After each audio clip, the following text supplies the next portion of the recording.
NEET 2024 के scam के बाद बहुत सारे बच्चों ने ये डिसाइड किया था कि वो बीएससी नर्सिंग या फिर किसी अदर कोर्स में एडमिशन ले करके साथ ही साथ means as a partial drop NEET 2025 की प्रिपरेशन करेंगे। बट क्या एक्चुअल में पार्शियल ड्रॉप ले करके नीट 2025 की प्रिपरेशन करना सही है या नहीं है? तो आज के वीडियो में हम यही डिस्कस करने वाले हैं। Hi everyone, this is me आकृति सिंह। सो नीट 2024 की काउंसलिंग में बहुत ही ज़्यादा चेंजेस आए हैं रूल एंड रेगुलेशन में, जो कि एक स्टूडेंट को अपने करियर के बारे में सोचने पे मजबूर कर देता है, खासकर उन बच्चों को जो पार्शियल ड्रॉप लेने का सोच रहे हैं। तो नीट 2024 के काउंसलिंग में क्या चेंजेस आए हैं रूल रेगुलेशन में, उसके रिगार्डिंग मैं ऑलरेडी वीडियो अपलोड कर चुकी हूँ। बट अगर आपने नहीं देखा हो तो मैं फिर से उस वीडियो का लिंक कमेंट सेक्शन में मेंशन कर दूंगी, आप दोबारा से देख लेना। तो पार्शियल ड्रॉप लेना सही है या नहीं है, हम इस बारे में बात करते हैं। तो देखो, पार्शियल ड्रॉप मीन्स क्या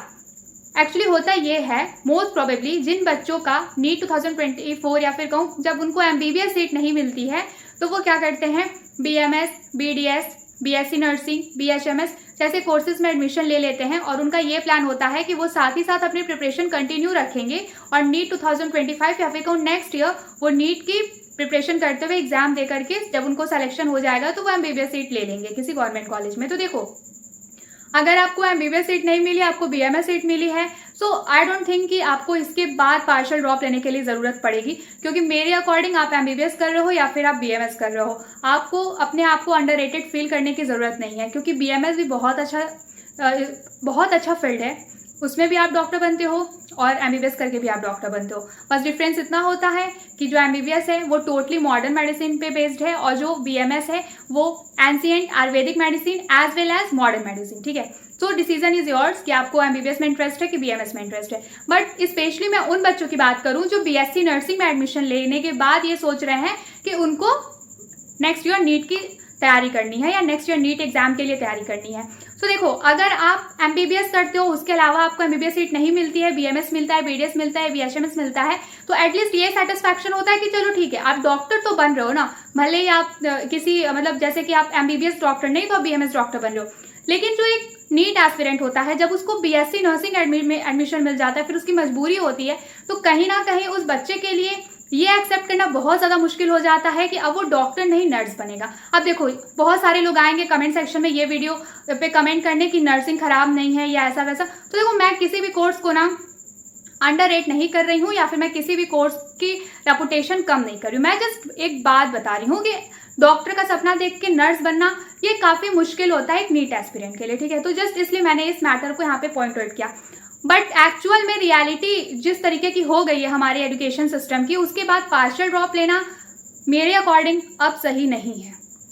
हालांकि मैंने एक वीडियो अपलोड करी थी कि पार्शियल ड्रॉप में अगर आप लेते हो तो आपको किस तरीके से नीट 2025 के लिए तैयारी करनी चाहिए, लेकिन अब मुझे ऐसा लगता है कि आपको पार्शियल ड्रॉप के बारे में सोचना ही नहीं चाहिए। अगर आपको ड्रॉप लेना ही है, अगर आप सचमुच डॉक्टर बनना चाहते हो, नीट 2025 देना चाहते हो, तो बेटर होगा कि आप कंप्लीट ड्रॉप लेकर के तैयारी करो। अब आपको पार्शियल ड्रॉप क्यों नहीं लेना चाहिए उसके बारे में मैं एक एक करके जो मेरे अकॉर्डिंग पॉइंट्स हैं वो मैं आपके साथ डिस्कस कर रही हूँ। तो देखो, सबसे पहला पॉइंट तो ये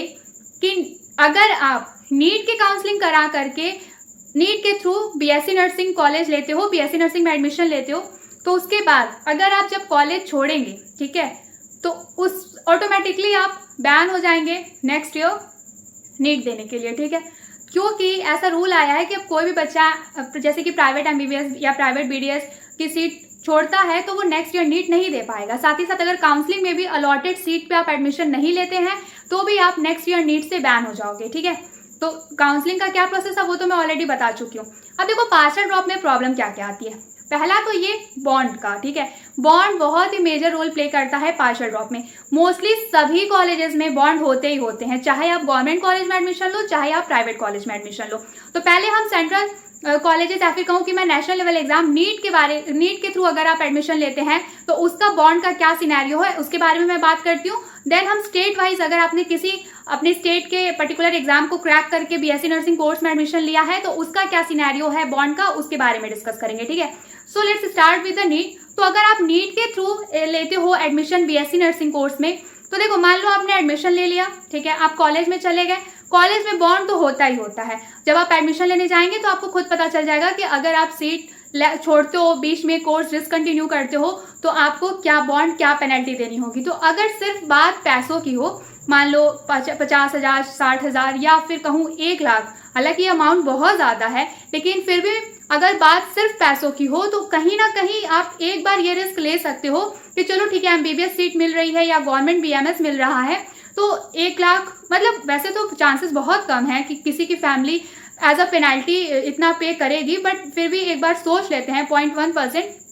चांसेस है कि आप मान लो अगर मनी है तो आप उतनी पेनल्टी पे कर सकते हो। लेकिन बॉन्ड सिर्फ पैसों का हो ऐसा ज़रूरी नहीं होता है। एडमिशन के टाइम पे वेरिफिकेशन के नाम पे ओरिजिनल डॉक्यूमेंट सबमिट करा लिए जाते हैं। अब ओरिजिनल डॉक्यूमेंट क्या होता है, आपका 10th और 12th का passing certificate as well as marksheet, ठीक है, और साथ ही साथ आपका जो भी कैरेक्टर सर्टिफिकेट, जो भी आपकी स्कूल से TC मिली है, आपका आधार नंबर वगैरह सारी चीज़ें कॉलेज में रजिस्टर्ड हो जाती है। और फिर वो लोग ऑनलाइन, मतलब जैसे आपने BSc नर्सिंग में एडमिशन लिया है तो आपका कॉलेज INC रजिस्टर्ड है, तो फिर INC के साइट पे वो लोग आपका रजिस्ट्रेशन भेज देते हैं, तो फिर आप एक रजिस्टर्ड स्टूडेंट हो जाते हो, ठीक है। तो जब आप मान लो अगर आपने बहुत अच्छी तैयारी की, फिर नीट 2025 आपने क्रैक भी कर लिया, आपके अच्छे नंबर आ गए, इवन इतने अच्छे नंबर आ गए कि आपको गवर्नमेंट सीट मिल जाएगी, बट कॉलेज में गए आप एडमिशन कैंसिल कराने के लिए, क्योंकि बिना अपने पुराने कॉलेज से एडमिशन कैंसिल कराए आप किसी भी नए कॉलेज में एडमिशन नहीं ले सकते हैं। तो जब आप एडमिशन कैंसिल कराने जाएंगे, सिंस आपके डॉक्यूमेंट्स वहाँ ऑलरेडी आपके कॉलेज में सबमिट है, अगर क्या हो आपका कॉलेज कुछ ऐसा बॉन्ड रखे कि वो आपको 1 साल 2 साल या पूरा कोर्स कंप्लीट होने के पहले डॉक्यूमेंट नहीं देंगे, तो इस केस में आप क्या कर सकते हैं, आपकी मेहनत भी बेकार जाएगी। जब आप एडमिशन ही नहीं ले पाओगे MBBS या फिर गवर्नमेंट BMS में, तो ये जो आप नीट के स्ट्रगल कर रहे हो, BSc नर्सिंग जैसे हैक्टिक कोर्स करते हुए जो आप नीट के लिए स्ट्रगल करोगे, वो तो वेस्ट चला जाएगा ना।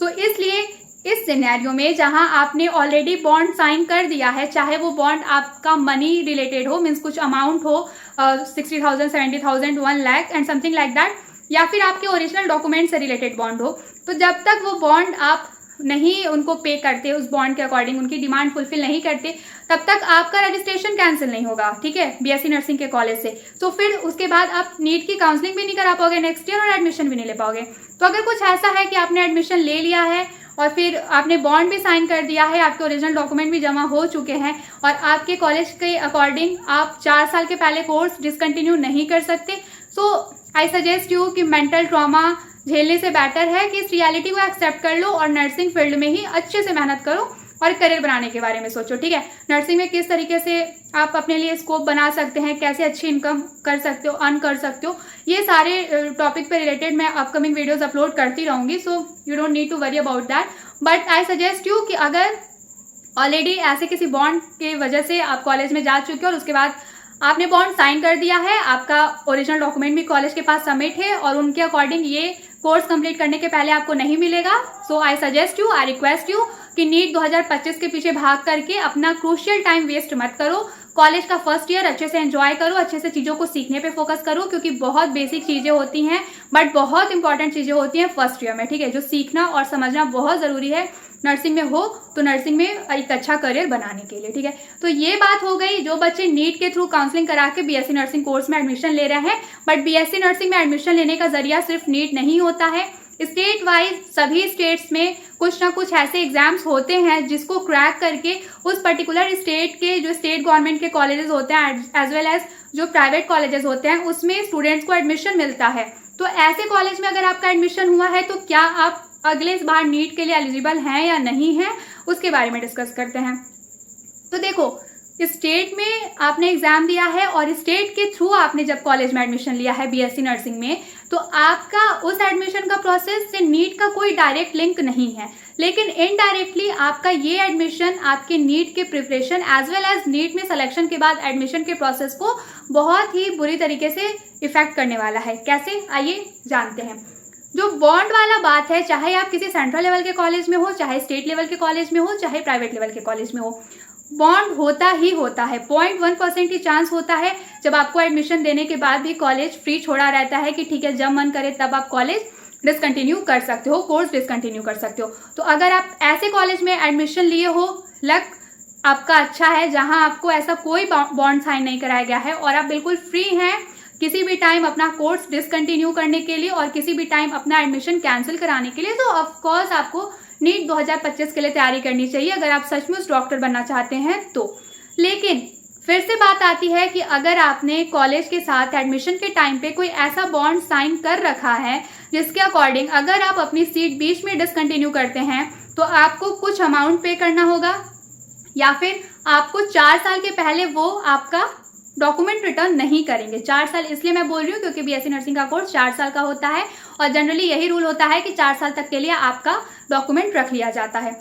तो अगर देखो, अगर ऐसा बॉन्ड नहीं है, आपका कॉलेज आपको फ्री छोड़ रखा है कि हाँ ठीक है जब आप चाहो आप डिसकंटिन्यू कर सकते हो, सो वेल एंड गुड यार, आप पैशनेट हो नीट के लिए तो नो मैटर कि पेपर लीक हो रहा है क्या हो रहा है, आप अपनी तैयारी करो, बाकी सब भगवान पे छोड़ दो। लेकिन अगर कॉलेज के साइड से कोई ऐसा बॉन्ड था एडमिशन के टाइम पे जो आपने साइन किया है कि आपको कोई अमाउंट पे करना पड़ेगा या फिर आपको हम डॉक्यूमेंट रिटर्न नहीं करेंगे, तो सेम जिन बच्चों ने नीट के थ्रू काउंसलिंग करा के एडमिशन लिया है उनके साथ जो प्रॉब्लम थी वही प्रॉब्लम आपके साथ भी आएगी। क्योंकि आप चाहे किसी भी एग्जाम के थ्रू बीएससी नर्सिंग में एडमिशन लिए हो,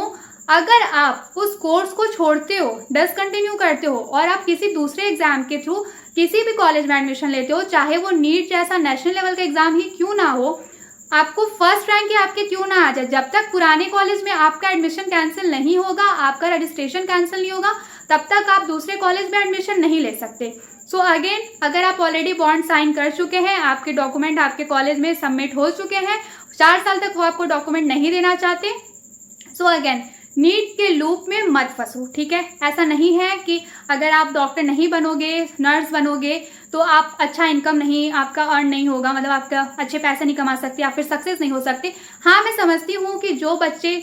या फिर कहूँ जो बच्चा बहुत 2 साल 3 साल से सपने देख रहा है कि नीट क्रैक करके डॉक्टर बनेगा एंड अचानक से बीएससी नर्सिंग कोर्स में एडमिशन लेना पड़ जाए और फिर इस तरीके के बॉन्ड में फंस जाए जहाँ उस कोर्स को पूरा करना उसकी मजबूरी हो जाती है, तो यार देखो, इस मुझसे ज़्यादा बेटर ना इस कंडीशन को कोई नहीं समझ सकता, क्योंकि मेरे साथ भी सेम हुआ था। अभी मेरा ऑलमोस्ट फाइनल ईयर स्टार्ट हो चुका है और इन 3-4 सालों में ना मैंने कितना मेंटल ट्रॉमा फेस किया है जस्ट नीट के लिए मेहनत करने के लिए, वो सारी बातें भी मैं आपके साथ बाद में कभी ना कभी ज़रूर डिस्कस करूंगी। सो बस उसके बेसिस पे मैं आपको ये सजेशन दे रही हूँ या फिर मान लो आपसे रिक्वेस्ट ही कर रही हूँ कि अपनी लाइफ स्पॉइल करने का कोई मतलब नहीं है, ठीक है। बस अगर एडमिशन मिल गया है तो पार्शियल ड्रॉप के बारे में मत सोचो, अगर कोई बॉन्ड है तो आराम से बीएससी नर्सिंग की तैयारी कंटिन्यू रखो। तैयारी इन द सेंस कि अच्छे से मन लगा के बीएससी नर्सिंग पे फोकस करो, अच्छी अच्छी चीज़ें आपको पढ़ने के लिए इसमें भी मिलेंगी, साथ ही साथ क्लिनिकल प्रैक्टिस करने का भी मौका मिलेगा और किस तरीके से आगे आपको अच्छा करियर स्कोप मिलेगा उस पर तो मैं वीडियोज़ अपलोड करती रहूँगी।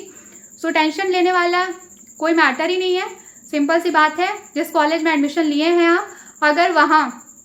कोई बॉन्ड नहीं है, आपको कॉलेज के साइड से फ्री रखा गया है कि आप जब चाहो तब आप कोर्स डिसकंटिन्यू कर सकते हो, आपका एडमिशन कैंसिल कर दिया जाएगा, तो ऑफ कोर्स आप पार्शियल ड्रॉप ले सकते हैं और नेक्स्ट ईयर नीट के लिए अपीयर हो सकते हैं और नीट में जब आपका सिलेक्शन हो जाए तो आप एग्जाम मतलब सिलेक्शन हो जाए तो आप एडमिशन ले सकते हैं। बट इन केस आपके कॉलेज ने आपको पहले ही क्लियर कर रखा है कि उन्होंने आपको डिसकंटिन्यू नहीं करने देना है, मीन्स उनके अकॉर्डिंग बिना कोर्स कंप्लीट किए या फिर 4 साल के ड्यूरेशन के पहले आप डिसकंटिन्यू नहीं कर सकते। सो आई सजेस्ट यू कि ऐसे सिनेरियो में, ऐसे केस में पार्शियल ड्रॉप लेने जैसा कुछ बनता ही नहीं, क्योंकि जब आप एडमिशन ही नहीं ले पाओगे, बीएससी नर्सिंग का कोर्स डिसकंटिन्यू ही नहीं कर पाओगे, तो फिर क्या फायदा मेहनत करने का। इससे बेटर है कि जहां हो वहीं रहो। एक साथ 2 नाव में पैर रखने से बेटर है कि एक साथ या फिर कहूँ एक टाइम पे एक ही नाव में बैठो और अपनी जर्नी का मजा लो, एंजॉय करो, एक्सप्लोर करो, चीज़ों को सीखो, ठीक है। सो चॉइस इज योर्स। मैंने अपने साइड से आपको पार्शियल ड्रॉप लेना चाहिए कि नहीं लेना चाहिए बताने की मैंने पूरी कोशिश की है, but still if you are having any kind of doubt then you can contact me. I will mention the contact details in the comment section, okay. So this is all about today's video. अगर video अच्छी लगी हो तो subscribe जरूर कर देना, क्योंकि ऐसे ही इन्फॉर्मेटिव वीडियोज आती रहेंगी। Thank you so much for watching this video.